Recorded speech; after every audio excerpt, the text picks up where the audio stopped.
All right, pound kiwi. I'm excited to break this down. I haven't looked at it in a little bit.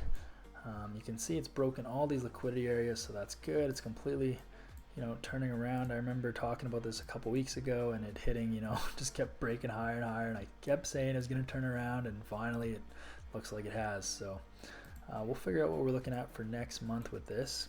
I'm probably not interested in any trades until then, so oops, we'll just clean this up a little bit, get rid of all these zones for now, and then get a fresh look at this.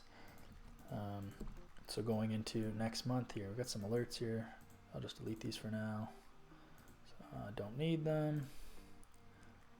And then, come on. Yeah, okay, so obviously still bullish. I mean, this is the 4-hour chart. Price is way above the moving average. The daily, it's way above the moving average as well. You can see yesterday we did have on the daily here, we did have a nice bearish engulfing candle, and we had a couple, since last weekish. So it's good to see. So we got to figure out some areas of liquidity here.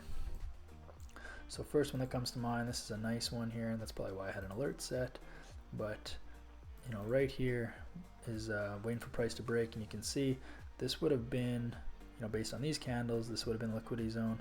And so price pushed in and actually pushed this zone all the way down to here. So that's a good sign when it starts pushing liquidity zones down.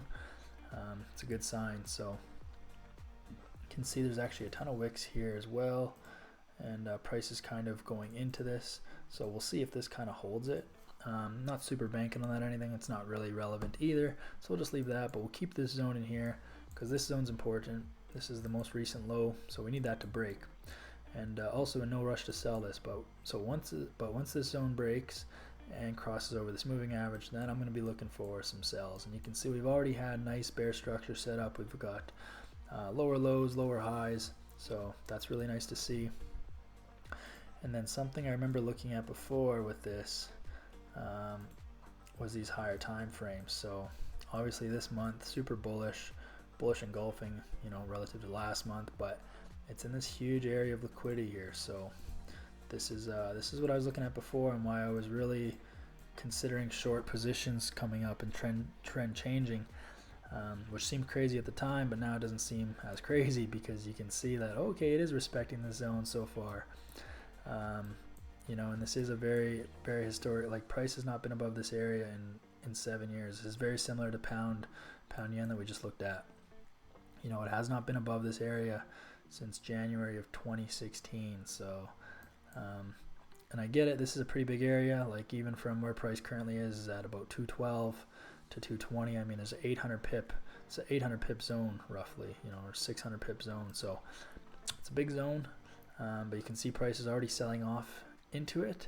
So we don't know if that'll continue, but I am watching this, and we'll just see. We'll delete this zone for now because it's really ugly. But yeah, we got a couple big bear candles here, a few big bear candles now, so I do think it could break this zone. And then so as far as next month, let's see, this month it did 944 pips. That's crazy. So usually we'll say it does usually about 700. So setting up a trade for next month, we're going to assume this is bearish for next month. I'm actually going to put a zone in here, just a daily liquidity zone, to kind of keep this in mind that price has to break this area. Let's say it is still bullish, it's going to continue up. It's going to have to break this area first. So this is kind of our safety net as of right now. If we're going to take some short positions coming up soon in the next couple weeks, this is a nice safety net right here. So we'll keep that in place here, and we will just say that 213 is our monthly high for next month. We'll say 213 is our monthly high for next month, and we'll say 206 is our monthly low. So I want to make sure this comes all the way over here. So 206 is our monthly low. So that gives us our 700 pips of room for price to move. Puts us actually right at the bottom of all these wicks, which that makes sense as well. So that's a prime setup right there, just based on liquidity areas and normal monthly range. So I like that a lot.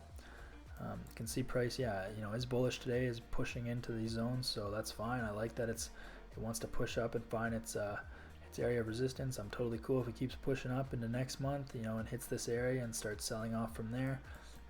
you know, basically that's just going to give us a couple things. So that's going to give us time for this moving average to catch up and give us the best price. If we can sell this at like 213.5 for, you know, next month kind of thing, and then just target the full monthly range down, I mean, that would be fantastic. So I'd be totally okay with that. So we'll just see as it makes its way up here what it does, and then obviously as it comes up, you know, especially on these lower time frames, it's going to create liquidity areas. So right now you can, like, price came down, it created a lower high, so like this one, a lower high relative to this, and then a lower low, obviously huge, and then hit this area and is now pushing back up, creating higher highs, higher lows. So this is nice bull structure, but again, it's way below this 1 hour moving average, so that's good. You know, there's definitely some temporary bearish momentum in this, and so we'll find out if it's temporary or if it's long term, but right now we just know that it's temporary. And yeah, we'll see what price does once it hits this, even just 213, you know, between 213 and 213.5 in this zone here. We'll see what it does, and as it creates more and more liquidity areas. So there's actually a 1 hour liquidity area right now, right here. So this one is above this previous one.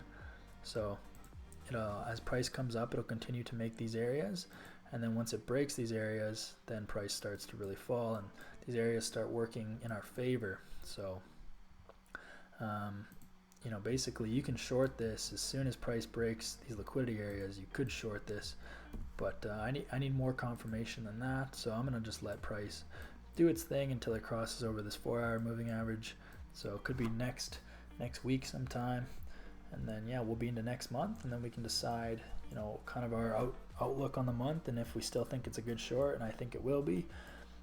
Just gotta let this play out, so let it find its liquidity zone. So I can see there's actually like one right here that price is currently in. So yeah, I mean, this one's not super significant, but we'll see.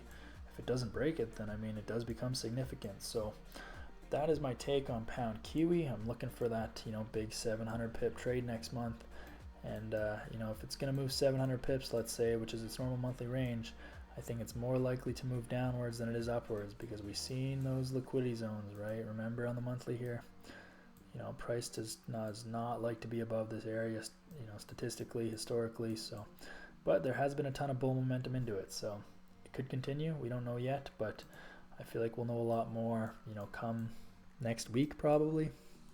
We'll just see how this is shaping up, and then yeah, I'd be looking for something like this, guys. You know, targeting getting, you know, most of that 700 pip range. So it could be something like this, which seems pretty crazy because you know, a double-digit risk to reward. But when you take monthly trades and you target the full monthly range and you get in at a decent stop, basically you set your stop just above the most previous liquidity area. If you get a significant one, which we have here, because this is a daily and you can see it's been rejected 4 times, so that's you know, it's a good setup so far. So we just need this bull momentum to die down. We need the bears to set in even more, which they kind of already have. You can see these big bearish engulfing candles here. So yeah, just let price kind of find its upper liquidity area somewhere between this one and this one going into next month, and then yeah, then we're looking for a short position. As long as that 4 hour moving average catches up and you know, price breaks this zone, then yeah, we're gonna be good to go. So that is my take on pound Kiwi. Let me know what you guys think in the comments, and I'll see you in the next one.